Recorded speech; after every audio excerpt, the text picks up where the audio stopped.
Bible time நிகழ்ச்சிக்கு உங்கள் யாவரையும் நாங்கள் அன்புடன் வரவேற்கிறோம்.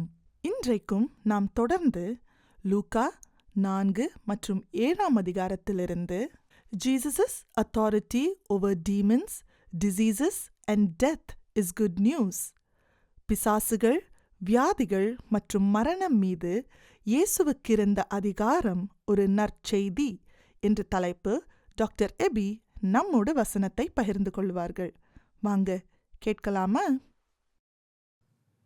இயேசுவின் பிறப்பு ஒரு நற்செய்தி, இயேசுவின் கீழ்ப்படிதலும் ஒரு நற்செய்தி, இயேசு சோதனைகளின் மீது வெற்றி பெற்றதும் ஒரு நற்செய்தி.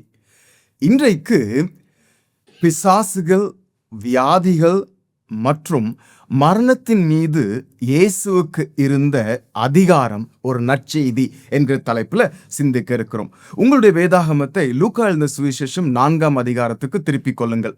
4 அதிகாரம் வசனங்கள் 31 முதல் 44 வரை, அதே போல 7 அதிகாரம் 11 வசனத்திலிருந்து 17 வசனம் வரை.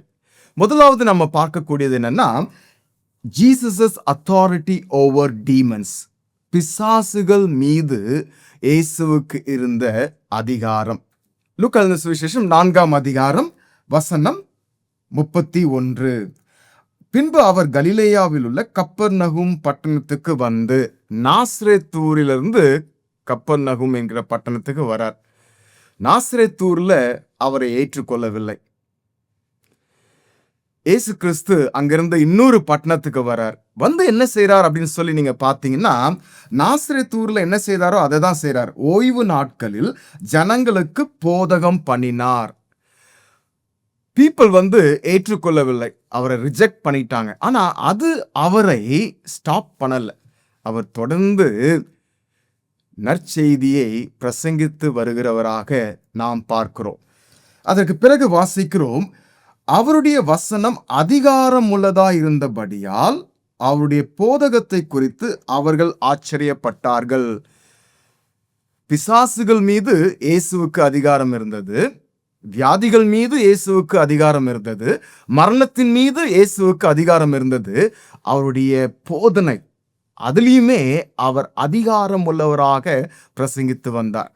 இன்றைக்கு நான் பிரசங்கிக்கும் போதும் சரி, அல்லது மற்றவர்கள் பிரசங்கிக்கும் போதும் சரி, அவரை குறித்து பிரசங்கிக்க வேண்டும். ஆனால் அவர் தம்மையே குறித்து பிரசங்கித்ததுனால இன்னும் அதிகாரம் உள்ளவராக அவர் பிரசங்கித்து வந்தார் அப்படின்னு சொல்லி நம்ம பார்க்கிறோம். அடுத்தது என்ன நடக்கு அப்படின்னா, அதுலதான் அந்த நேரத்துல பிசாசு பிடித்திருந்த ஒரு மனிதனை இயேசுவானவர் சந்திக்கிறார். அதை குறித்து 33 வசனத்துல வாசிக்கிறோம். ஜெப ஆலயத்தில் அசுத்த ஆவி பிடித்திருந்த ஒரு மனுஷன் இருந்தான். இந்த இடத்துல அசுத்த ஆவி பிடித்திருந்த ஒரு மனுஷன் இருந்தான் சொல்லி பார்க்கிறோம். அதே அதிகாரத்துல 41 வசனத்துல பார்த்தீங்கன்னா, பிசாசுகளும் நீர் தேவனுடைய குமாரனாகிய கிறிஸ்து என்று சத்தமிட்டு அநேகரை விட்டு புறப்பட்டது. இந்த ஒரு மனிதனுக்கு இயேசு கொடுக்கக்கூடிய விடுதலை, அதற்கு பிறகு அநேகம் பிசாசு பிடித்தவர்களுக்கு இயேசு கொடுக்கக்கூடிய விடுதலை. இந்த பிசாசுகளுக்கு மேல இயேசுவானவர் அதிகாரம் உள்ளவராயிருந்தார். இந்த இடத்துல அந்த பிசாசு பிடித்திருந்த அந்த மனுஷன் என்ன சொல்றான்னா, ஐயோ அப்படின்னு சொல்லி சொல்றான். ஐயோ அப்படின்னு சொல்லும் போது அது வந்து நான் அதமானேன், ஓ அன்டு மீ அப்படின்னு சொல்வது போல இருக்குது. என்ன சொல்றான்னா, நசரேயனாகிய இயேசுவே, எங்களுக்கும் உமக்கும் என்ன. இது தனி ஒரு மனுஷன்தான், அவனுக்குள்ள இருக்கக்கூடிய பிசாசு. ஆனா அந்த முழு உலகத்துக்கும், பிசாசுகளின் உலகத்துக்கும் ஏற்ற விதத்துல எங்களுக்கும் உமக்கும் என்ன அப்படின்னு சொல்லிட்டு, நீர் தேவனுடைய பரிசுத்தர் என்று உரத்த சத்தமிட்டான். இந்த இடத்துல இந்த பிசாசு நீர் தேவனுடைய பரிசுத்தர் என்று உரத்த சத்தமிட்டான். 41 வசனத்துல நீங்க பாத்தீங்கன்னா, அவரை கிறிஸ்து என்று பிசாசுகள் அறிந்திருந்தபடியால், பிசாசுகளுக்கு கூட இயேசுவானவர் கிறிஸ்து, மேசியா அப்படின்னு சொல்லி தெரிந்திருந்தது. ஆனா இந்த பிசாசு அல்லது பிசாசுகள் அவரை ஆராதிக்கவில்லை, அவரை நம்பவில்லை, அவரை ஏற்றுக்கொள்ளவில்லை. அவருக்கு எதிராக செயல்படக்கூடியவர்கள். அந்த நேரத்துல இயேசு செய்யக்கூடியது என்னன்னா, அதற்கு இயேசு, நீ பேசாமல் இவனை விட்டு புறப்பட்டு போ என்று அதை அதட்டினார். He rebuked அப்படின்னு சொல்லி இங்கிலீஷ் பைபிள்ல பார்க்கிறோம். அதட்டினார். இந்த காரியத்தின் மூலமாக நாம் அறிந்து கொள்வது என்னன்னா, இயேசு கிறிஸ்துவுக்கு பிசாசுகள் மீது அவர் கொண்டிருந்த அதிகாரம். அந்த நேரத்துல என்ன நடக்குது அப்படின்னா, அப்பொழுது பிசாசு அவனை ஜனங்களின் நடுவே விழத்தள்ளி அவனுக்கு ஒரு சேதமும் செய்யாமல் அவனை விட்டு போய்விட்டது. ஸோ இம்மீடியட்டா இயேசுவானவர் அதட்டின பிறகு அந்த பிசாசு அந்த மனிதனை விட்டு போய்விட்டது. இயேசு கிறிஸ்துவுக்கு பிசாசுகள் மீது அதிகாரம் இருந்தது. இதை பார்த்து கொண்டிருக்கிற ஜனங்கள் ஆச்சரியப்பட்டு, இது என்ன வார்த்தைகளோ, அதிகாரத்தோடும் வல்லமையோடும் அசுத்த ஆவிகளுக்கும் கட்டளையிடுகிறார், அவைகள் புறப்பட்டு போகிறதே என்று ஒருவரோடு ஒருவர் பேசிக் கொண்டிருந்தார். ஸோ முதல்ல நம்ம பார்த்தது என்னன்னா, இயேசு கிறிஸ்துவுக்கு பிசாசுகள் மீது அவர் கொண்டிருந்த அதிகாரம். அடுத்தது நம்ம 38ஆம் வசனத்துல வாசிக்கிறோம். பின்பு அவர் ஜெப ஆலயத்தை விட்டு புறப்பட்டு சீமோன் வீட்டிலே பிரவேசித்தார். சீமோனுடைய மாமி கடும் ஜுரமாய் கிடந்தால் அவளுக்காக அவரை வேண்டிக் கொண்டார்கள். ஸோ முதல்ல நம்ம பார்த்தது இயேசுவானவருக்கு பிசாசுகள் மீது இருந்த அதிகாரம். அடுத்தது நம்ம பார்க்கக்கூடியது வியாதி. கடும் ஜுரத்தோடு சீமோனுடைய மாமி இருக்கிறாங்க. அந்த நேரத்தில் வேண்டிக் கொள்றாங்க அவளுக்காக இயேசு கிட்ட. அப்ப இயேசு என்ன செய்யறாருன்னா, அவர் அவளிடத்தில் குனிந்து நின்று ஜுரம் நீங்கும்படி கட்டளையிட்டார். இங்கேயும் அந்த கட்டளையிட்டார் அப்படின்னு சொல்லி பார்க்கக்கூடியது அவருடைய அதிகாரத்தை வெளிப்படுத்தக்கூடியதாக இருக்கு. கட்டளையிட்டார். கட்டளையிட்ட உடனே என்ன ஆச்சு அப்படின்னா, அது அவளை விட்டு நீங்கிற்று. உடனே அவள் எழுந்திருந்து அவர்களுக்கு பணிவிடை செய்தாள். பிசாசுகள் மீது இயேசுவுக்கு அதிகாரம் இருந்தது. அதே போல வியாதிகள் மேலும் இயேசுவுக்கு அதிகாரம் இருந்தது. இதற்கு பிறகு அந்த நேரத்தில் என்ன நடக்குன்னா, சூரியன் அஸ்தமித்த போது ஜனங்கள் எல்லாரும் தங்களுக்குள்ளே பல வியாதிகளால் வருத்தப்பட்டவர்களை அவரிடத்தில் கொண்டு வந்தார்கள். அவர்கள் ஒவ்வொரு மேலும் அவர் தம்முடைய கைகளை வைத்து அவர்களை சுஸ்தமாக்கினார். அதற்கு பிறகு பிசாசு பிடித்தவர்களும் வந்திருந்தார்கள். அவர்களுக்கும் இயேசுவானவர் விடுதலை கொடுக்கக்கூடியவராக பார்க்கிறோம். தென் 42ஆம் வசனத்துல பார்க்கக்கூடியது என்னன்னா, உதயமான போது அவர் புறப்பட்டு வனாந்திரமான ஓரிடத்திற்கு போனார் அப்படின்னு சொல்லி பார்க்கிறோம். 5ஆம் அதிகாரம் 16ஆம் வசனத்துல அவரோ வனாந்திரத்தில் தனித்து போய் ஜெபம் பண்ணி கொண்டிருந்தார் அப்படின்னு சொல்லி வாசிக்கிறோம். இயேசுவானவர் அதிகாரத்தோடு பிசாசுகளை துரத்தினார். இயேசுவானவர் அதிகாரத்தோடு சுகவீனமாக வந்தவர்களுக்கு சுகத்தை கொடுத்தார். அதே வேளையில அவர் தனித்திருக்கும்படியாகவும் ஜெபிக்கும்படியாகவும் கடந்து போகிறவராக பார்க்கிறோம். பிஸியான நேரத்துல கூட அவர் தனிமையோடு இருந்து ஜெபிக்கவும் ஆண்டவரோடு பிதாவானவரோடு உள்ள அந்த உறவுல தொடர்ந்து இருக்கக்கூடியவராக நாம் பார்க்கிறோம். அடுத்தது நாம் வாசிக்கக்கூடியது என்னன்னா, அவரோ அவர்களை நோக்கி, தனித்திருக்கும்படியாக போறாங்க. அப்போ திரளான ஜனங்கள் அவரை தேடி வராங்க. தேடி வந்து தங்களை விட்டு போகாதபடிக்கு அவரை நிறுத்தி கொண்டார்கள். அப்போ இயேசுவானவர் என்ன சொல்றாருன்னா, அவர்களை நோக்கி, நான் மற்ற ஊர்களிலும் தேவனுடைய ராஜ்யத்தை குறித்து பிரசங்கிக்க வேண்டும், இதற்காகவே அனுப்பப்பட்டேன். சுகவீனங்கள், வியாதிகள், அடுத்தது பிசாசு பிடித்தவர்கள், இப்படிப்பட்ட சூழ்நிலையில கூட தனித்து இருக்கிறாரு. அதற்கு பிறகு அவர் சொல்லக்கூடியது என்னன்னா, மற்ற ஊர்களிலும் தேவனுடைய ராஜ்யத்தை குறித்து பிரசங்கிக்க வேண்டும். இதற்காகவே அனுப்பப்பட்டேன் அப்படின்னு சொல்லி சொல்றார். வியாதிகளை சுகமாக்க வேண்டும், பிசாசுகளை துரத்த வேண்டும். நிச்சயமாக அது இயேசுவானவர் செய்யக்கூடிய ஒரு காரியமாக இருந்தது. ஆனால் முக்கியமாக அவர் எதற்காக அனுப்பப்பட்டேன் அப்படின்னு சொல்லி சொல்றாங்க அப்படின்னு சொல்லி நீங்க பார்த்தீங்கன்னா, தேவனுடைய ராஜ்யத்தை குறித்து பிரசங்கிக்க வேண்டும், தேவனுடைய ஆளுகையை குறித்து, தேவனுடைய ரூல், தேவனுடைய ரெயின், அதை குறித்து பிரசங்கிக்க வேண்டும் என்பதற்காக தான் அழைக்கப்பட்டேன் அப்படின்னு சொல்லி சொல்றார்.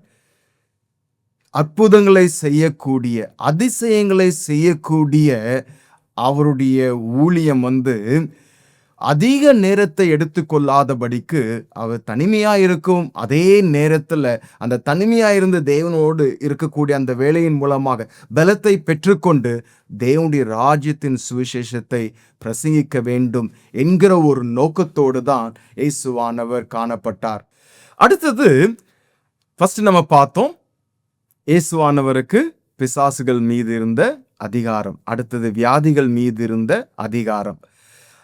கடைசியா நம்ம பார்க்கக்கூடியது என்னன்னா, இயேசுவானவருக்கு மரணத்தின் மீது இருந்த அதிகாரம். அதை குறித்து லூக்கா எழுதின சுவிசேஷம் 7ஆம் அதிகாரம் 11ஆம் வசனத்திலிருந்து 17ஆம் வசனம் வரைக்கும் வாசிக்கிறோம். மறுநாளில் அவர் நாயின் என்னும் ஊருக்கு போனார். இந்த நாயின் என்னும் ஊர் கிட்டத்தட்ட 40 கிலோமீட்டர் கப்பர்நகூம்ல இருந்து. அங்க போறார். அங்க என்ன நடக்குது அப்படின்னு சொல்லி நீங்க பாத்தீங்கன்னா, அவர் ஊரின் வாசலுக்கு சமீபித்த போது மரித்து போன ஒருவனை அடக்கம் பண்ணும்படி கொண்டு வந்தார்கள்.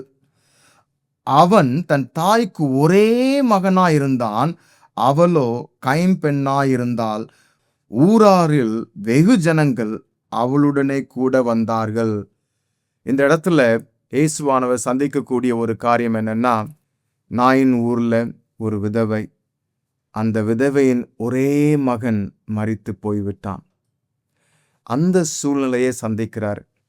இயேசுவானவருக்கு பிசாசுகள் மீது அதிகாரம் இருந்தது, வியாதிகள் மீது அதிகாரம் இருந்தது, அதே போல மரணத்தின் மீதும் அதிகாரம் இருந்தது என்பதை நாம் பார்க்க போகிறோம்.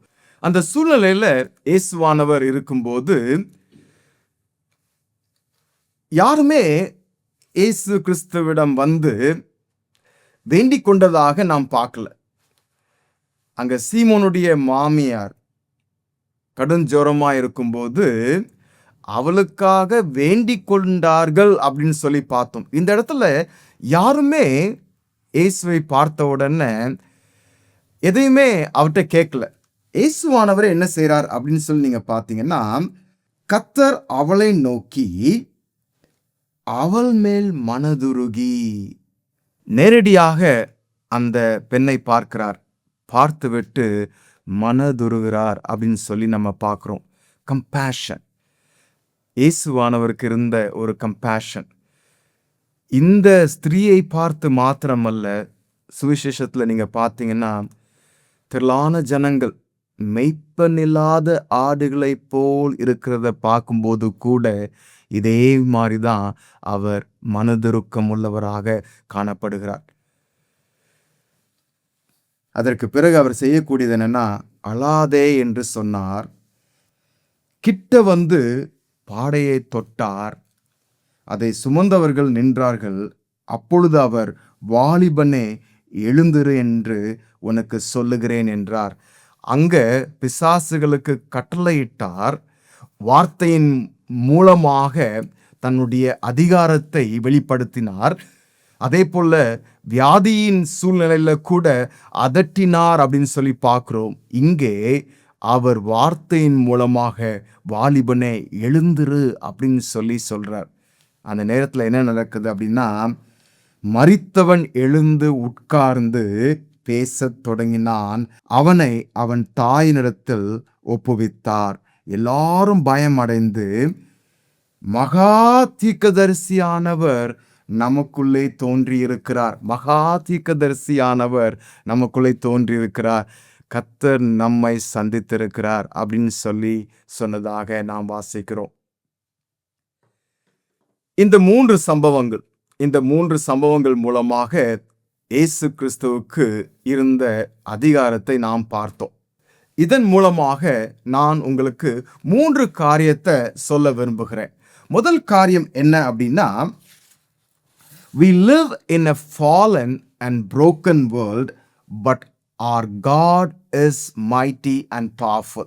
இந்த பிசாசுகளுக்கு இருக்கக்கூடிய ஆதிக்கம், அதே போல வியாதிகள், அதே போல ஈவன் மரணம், இது எல்லாமே ஆதியில ஆதாம் ஏவாள் அவர்களுடைய கீழ்ப்படியாமை, அவர்களுடைய பாவத்தின் மூலமாக தான் இந்த உலகத்துல இது காணப்படுகிறது. இதை ஒரிஜினல் சின் அப்படின்னு சொல்லுவாங்க. அது நிமித்தமாக தான் இன்றைக்கு ஒருவேளை வியாதிகள் அல்லது பிசாசின் கிரியைகள், மரணம் கூட. இந்த மரணத்தை குறித்து பார்க்கும்போது ரோமர் 5ஆம் அதிகாரத்தில் வாசிக்கிறோம். ரோமர் 5ஆம் அதிகாரம் 12ஆம் வசனம், இப்படியாக ஒரே மனுஷனாலே பாவமும் பாவத்தினாலே மரணமும் உலகத்திலே பிரவேசித்தது போலவும் எல்லா மனுஷரும் பாவம் செய்தபடியால் மரணம் எல்லாருக்கும் வந்தது போலவும் இதுவும் ஆயிற்று. 1 கொரிந்தியரில் பார்க்கிறோம், கடைசி சத்துரு மரணம். பாவத்தின் மூலமாக தான் மரணம். ஆகவே தான் நம்ம மறந்து விடக்கூடாது, தேவன் இந்த உலகத்தை படைக்கும் போது இப்படி இருக்கவில்லை. அங்க வியாதி கிடையாது, அங்க பிசாசின் கிரியை கிடையாது, அங்க மரணமும் கிடையாது. ஆனால் பாவத்தின் நிமித்தமாக, கீழ்ப்படியாமை நிமித்தமாக இந்த காரியங்கள் உலகத்தில் இருக்குது. ஆனாலும் தேவன் சர்வ வல்லமை உள்ளவர். அதை நாம் மறந்து விடக்கூடாது. அதை தான் நம்ம இங்க பார்க்கிறோம். அதன் மத்தியில கூட இயேசுவானவருக்கு இருந்த அதிகாரம், பிசாசின் மீது, வியாதிகள் மீது, மரணத்தின் மீது இருந்த அதிகாரத்தை இங்க பார்க்கிறோம். ஆகவே தேவன் சர்வ வல்லமை உள்ளவர். அடுத்தது நான் சொல்ல விரும்பக்கூடிய காரியம் என்னன்னா, we can pray for a miracle, but he answers us according to his will. நாம் அற்புதத்திற்காக ஜெபிக்கலாம், ஆனால் அவர் தமது சித்தத்தின்படி பதில் அளிப்பார். இந்த பகுதியில் நீங்க பார்க்கும்போது இயேசு கிறிஸ்துவுடைய நோக்கம் எது கிடையாது அப்படின்னு சொல்லி நம்ம அறிந்து கொள்கிறோம். இயேசு கிறிஸ்துவுடைய நோக்கம் ஒரு மிராக்கிள் ஒர்க்கராக, ஒரு அற்புதத்தை செய்யக்கூடியவராக ஜனங்கள் அறிந்து கொள்ள வேண்டும் என்பது அவருடைய நோக்கம் அல்ல. இந்த ராஜ்யத்தின் சுவிசேஷத்தை பிரசங்கிக்க வேண்டும், இந்த நற்செய்தியை சொல்ல வேண்டும். அதுதான் அவருடைய பிரதானமான நோக்கமாக இருந்தது. அதற்குரிய ஒரு ப்ரூஃப், எவிடன்ஸ் தான் இந்த அற்புதங்கள், அடையாளம். அவர் கிறிஸ்து என்பதை நிரூபிக்கக்கூடிய விதத்துல தான் இந்த அற்புதங்களும் அடையாளங்களும் காணப்பட்டன.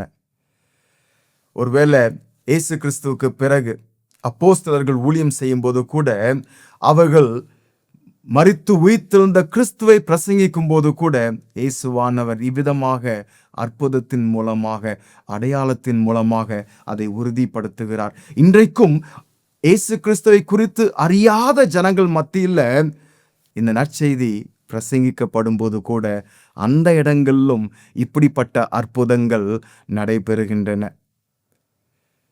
மிஷனரி ஊழியத்துல கூட, வட இந்தியாவில் மற்ற இடங்கள்ல கூட சுவிசேஷத்தை பிரசங்கிக்கும் போது இயேசுவானவர், தேவனானவர் இப்படிப்பட்ட அற்புதங்களை அங்க செய்யக்கூடியவராக இருக்கிறார். ஆனால் அவர்கள் இயேசு கிறிஸ்துவை ஏற்றுக்கொண்டு அவருக்கு சீஷராக வாழக்கூடிய அந்த நேரத்துல முன்பு அவர் செய்தது போல சில நேரத்துல அவர் செய்வது கிடையாது. ஆனால் நிச்சயமாக அதற்காக ஜெபிக்காமல் இருக்கணும் என்பது அவசியம் இல்லை. அற்புதத்திற்காக ஜெபிக்கலாம். நம்ம விழுந்து போன, அதே போல உடைந்து போன உலகத்துல நம்ம வாழ்ந்தாலும் அவர் இன்றைக்கும் சர்வ வல்லவராக இருப்பதனால அற்புதத்திற்காக ஜெபிக்கலாம். ஆனால் அவர் தம்முடைய சித்தத்தின்படி பதில் கொடுக்கக்கூடியவராக இருக்கிறார். 1 யோவான் 5ஆம் அதிகாரத்துல வாசிக்கிறோம், நாம் எதையாகிலும் அவருடைய சித்தத்தின்படி கேட்டால் அவர் நமக்கு செவி கொடுக்கிறார் என்பதை அவரை பற்றி நாம் கொண்டிருக்கக்கூடிய தைரியம். எதையாகிலும் அவருடைய சித்தத்தின்படி கேட்டால், சில வேளையில ஒருவேளை இப்படிப்பட்ட சூழலில் ஜெபிக்கும் போது ஆண்டவர் நமக்கு பதில் கொடுக்கவில்லை என்றால் அவர் நம்மை நேசிக்கவில்லை என்று அர்த்தம் கிடையாது. அவர் நிச்சயமாகவே நம்மை நேசிக்கிறார். அவர் நம்மை நேசித்தபடியால் தான் இயேசுவானவரையே நமக்கு இலவசமாக கொடுத்திருக்கிறார். அவர் நம் மீது அன்பு வைக்கவில்லை என்பது கிடையாது.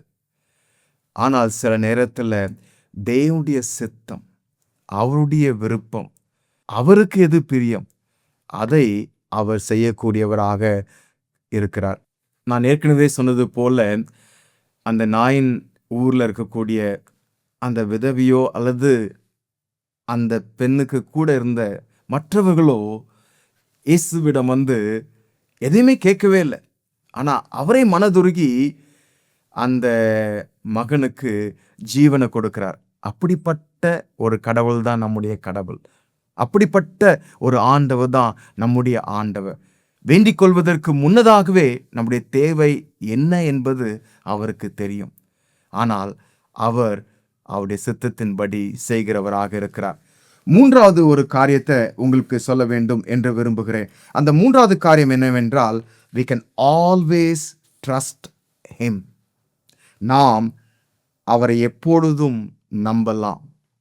ஒருவேளை நம்முடைய ஜெபத்துக்கு பதில் கொடுத்தாலும் சரி, கொடுக்காமல் போனாலும் சரி, அவரை நாம் நம்பலாம்.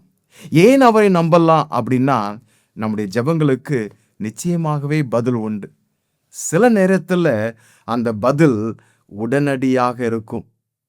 சில நேரத்தில் நம்ம அவருடைய பதிலுக்காக, அவருடைய வருகைக்காக நாம் காத்திருக்க வேண்டிய அவசியம் உண்டு. ஏனென்றால் வெளிப்படுத்தின விசேஷம் 21ஆம் அதிகாரத்தில் வாசிக்கிறோம். வெளிப்படுத்தின விசேஷம் 21ஆம் அதிகாரத்தில் 4ஆம் வசனத்தில், அவர்களுடைய கண்ணீர் யாவையும் தேவன் துடைப்பார், இனி மரணமும் இல்லை. இயேசுவானவர் திரும்ப மகிமையில வரும்போது நம்முடைய கண்ணீர் யாவையும், நம்முடைய வியாதியின் மூலமாக இந்த உலகத்தில், அதுவும் உடைந்து போன விழுந்து போன உலகத்தில் வாழ்ந்து கொண்டிருப்பதனால நாம் சந்திக்கக்கூடிய பலவிதமான பாடுகள், உபத்திரவங்கள்,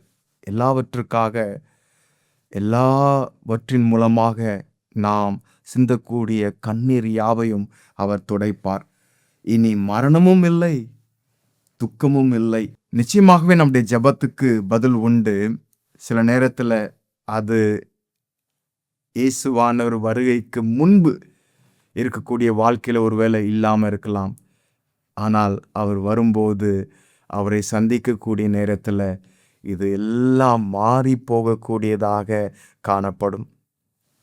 இயேசுவானவர் கூட மகிமையில் எடுத்துக்கொள்ளப்பட்டார். ஆனால் மகிமையில் எடுத்துக்கொள்ளப்படும் முன் அவர் பாடுகள் மூலமாக, உபத்திரவங்கள் மூலமாக தான் கடந்து சென்றார்.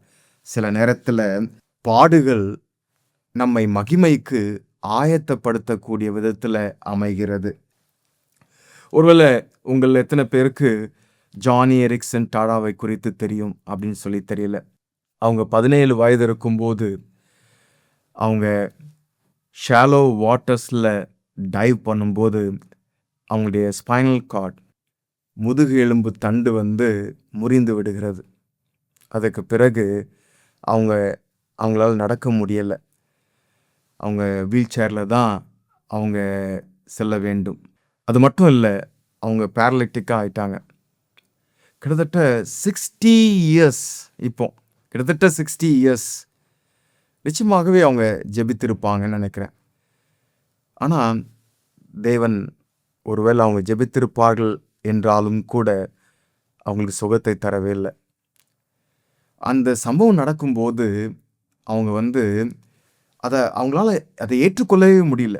டாக்டர்ஸ் சொல்லும்போது, நீங்கள் இப்படியே தான் இருப்பீங்க காலம் முழுக்க அப்படின்னு சொல்லும்போது அவங்களால அதை ஏற்றுக்கொள்ளவே முடியல. நிறைய பேர் அவங்களுக்கு வசனத்தை சொல்லியிருக்கிறாங்க. அவர்களுடைய நண்பர் ஒருத்தர் சொன்ன ஒரு காரியம் அவங்களுக்கு ஒரு பெரிய ஒரு நம்பிக்கையை கொடுத்தது. அந்த நண்பர் என்ன சொன்னார்னா, God permits what he hates to accomplish what he loves. கடவுள் தாம் விரும்புவதை நிறைவேற்றுவதற்காக தாம் வெறுக்கும் காரியங்களை அனுமதிக்கிறார். இது அவர் விரும்பக்கூடிய காரியமே அல்ல. பிசாசின் கிரியைகள், வியாதிகள், மரணம் அவர் வெறுக்கக்கூடிய காரியம். ஆனால் சில நேரத்தில் தாம் விரும்புவதை செய்வதற்காக அவர் வெறுக்கக்கூடிய இவைகளை அனுமதிக்கிறார். இது ஜானி அவங்களுடைய வாழ்க்கையில் ஒரு பெரிய ஒரு மாறுதலை, தேவனை அவங்க பார்க்கக்கூடிய விதமே மாறி, தேவனை பார்க்கக்கூடிய விதம் மட்டும் இல்லை, அவர்களையே அவங்க பார்க்கக்கூடிய விதம் மாறி, கிட்டத்தட்ட ஒரு 60 இயர்ஸாக அதே சூழ்நிலையில் அவங்க காணப்பட்டாலும் அவங்க நம்பிக்கை இழக்காமல் காணப்படுறாங்க. எத்தனையோ பேருக்கு அவங்க ஜானி அண்ட் ஃப்ரெண்ட்ஸ் என்கிற ஒரு ஆர்கனைசேஷன் மூலமாக கிட்டத்தட்ட 2 lakhsக்கும் அதிகமான வீல் சேர்ஸை கொடுத்துருக்குறாங்க. ஆண்டவருக்கு மகிமையாக வாழ்ந்து கொண்டிருக்கிறாங்க. அவங்க ஆவலோடு எதிர்பார்த்து கொண்டிருக்கிறது என்ன தெரியுமா? நிச்சயமாகவே ஆண்டவர் மகிமையில் வரும்போது அவர் எனக்கு மகிமையான சரீரத்தை கொடுப்பார். அப்போ நான் இதே விதமாக பேரலிட்டிக்காக இருக்க வேண்டிய அவசியம் இல்லை. அதை அவங்க எதிர்பார்த்து கொண்டிருக்கிறாங்க. அதற்கு மேலாக அவர்கள் எதிர்பார்த்து கொண்டிருக்கிற காரியம், அவங்க என்ன சொல்கிறாங்கன்னா, மகிமையான சரீரம் மட்டும் இல்லை, எனக்கு மகிமையான இருதயத்தையும் அவர் கொடுப்பார், ஒரு கீழ்ப்படிதல் உள்ள ஒரு இருதயத்தை தருவார் அப்படின்னு சொல்லி அவங்க சொல்கிறாங்க. ஜானி நமக்கு ஒரு நல்ல ஒரு எக்ஸாம்பிளாக இருக்கிறாங்க. நான் ஏற்கனவே சொன்னது போல, விழுந்து போன உடைந்து போன உலகத்தில் நம்ம வாழ்ந்தாலும் தேவன் அவர் சர்வ வல்லமுள்ள தேவன். நிச்சயமாகவே நம்முடைய ஜெபங்களுக்கு அவர் பதில் கொடுத்து நமக்கு சுகத்தை தர முடியும். நம்முடைய சூழ்நிலைகள், வியாதியின் படுக்கையை மாற்ற முடியும். ஆனால் சில வேளையில் அப்படி அவர் செய்யாமல் இருந்தால் கூட அவர் நம் மீது வைத்திருக்கக்கூடிய அன்பு என்றைக்கும் மாறாது. நிச்சயமாகவே அவர் மகிமையில் வரும்போது, அவரோடு எடுத்து கொள்ளப்படும் போது அவரை போலவே மாறுவோம். மகிமையான சரீரத்தை தருவார், மகிமையான இருதயத்தை தருவார். அதன் மூலமாக அவருக்கு மகிமையாக நாம் தொடர்ந்து வாழ்வோம். இந்த ஜானி சொல்லக்கூடியது என்னன்னா, கொலோசியர் 1ஆம் அதிகாரத்தில் இருக்கக்கூடிய ஒரு வசனம், Christ in me is the hope of glory அப்படின்னு சொல்லி, கிறிஸ்துவானவர் மகிமை நம்பிக்கையாக எனக்குள் இருக்கிறார். அந்த கிறிஸ்துவானவர் நம்பிக்கையாக உங்களுக்குள் இருக்கிறாரா? அந்த கிறிஸ்துவானவர் உங்களுக்குள்ளும் எனக்குள்ளும் இருக்கும்போது, இந்த வீழ்ந்து போன உடைந்து போன உலகத்தில் நாம் எந்த விதமான காரியத்தை நாம் சந்தித்தாலும் அவருடைய அதிகாரத்தை நாம் எந்த விதத்திலும் சந்தேகிக்காம அவரை நம்பி அவரை விசுவாசித்து அவரை ஆராதித்து வாழ்வோம் என்பதில் சந்தேகம் இல்லை. ஜெபிக்கலாமா? நீர் சர்வ வல்லமுள்ள தேவன், நீர் சொல்ல ஆகும், கட்டளையிட நிற்கும். அப்படிதான் நாங்கள் சுவிசேஷத்தில், லூக்காவின் சுவிசேஷத்தில் பார்க்குறோம். பிசாசை அதட்டின போது பிசாசுகள் போனதாக பார்க்குறோம். சுகவீனத்தை அதட்டும் போது சுகத்தை பெற்றுக்கொள்ளக்கூடியதாக பார்க்கிறோம். எழுந்திரு அப்படின்னு சொல்லும்போது அந்த வாலிபன் எழுந்து உட்கார்ந்தான் பார்க்கிறோம். அப்படிப்பட்ட விதத்தில் நீர் சர்வ வல்லமுள்ள தேவன். இன்றைக்கும் அப்படிப்பட்ட அற்புதங்களையும் அதிசயங்களும் உம்மால செய்ய முடியும் சுவாமி. ஒருவேளை இந்த நிகழ்ச்சியை பார்த்து கொண்டிருக்கிற ஒரு சில பேர் ஜெபித்து கொண்டிருக்கிறார்கள் என்றால், அவங்களுடைய ஜெபத்தை கூட நீர் கேட்டு அவங்களுக்கு பதில் கொடுக்க முடியும், அவங்களுக்கு நீர் சுகத்தை தர முடியும். ஒருவேளை நீண்ட நாட்களாக ஜெபித்து கொண்டிருக்கிறார்கள், என்னுடைய ஜெபத்துக்கு பதிலே இல்லையே அப்படின்னு சொல்லி யோசித்து கொண்டிருக்கிறாங்கன்னா, அவங்களுக்கு அந்த ஜானிக்கு இருந்த அதே நம்பிக்கையை, அதே விசுவாசத்தை நீ தர வேண்டும் என்று ஜெபிக்கிறோம். உம்முடைய அதிகாரத்தின் மீது ஒரு சந்தேகம் அல்ல, ஆனால் கிறிஸ்து எனக்குள்ள இருக்கிறார் என்கிற ஒரு நம்பிக்கை. அதே போல கிறிஸ்துவை சந்திக்கக்கூடிய நாளில் எனக்கு மகிமையான சரீரத்தை தருவார், மகிமையான ஒரு இதயத்தை தருவார். அந்த விதமான நம்பிக்கையோடு தொடர்ந்து வாழ நீங்கள் உதவி செய்யுங்க. இயேசு கிறிஸ்துவின் இனிய நாமத்தில் ஜெபிக்கிறோம் பிதாவே, ஆமென். இட்ஸ் பைபிள் டைம் நிகழ்ச்சிக்கு எங்களோடு கூட வசனத்தை தியானிக்க வந்த உங்கள் யாவருக்கும் நன்றி. அடுத்த வாரம் Jesus makes disciples to proclaim the good news. இயேசு நற்செய்தியை அறிவிக்க சீஷர்களை உருவாக்குகிறார் என்ற தலைப்பில் நாம் தொடர்ந்து வசனத்தை தியானிப்போம். Don't miss joining us again next Saturday at 10 p.m. on Satyam TV. Until we meet you again, have a blessed week. Bye.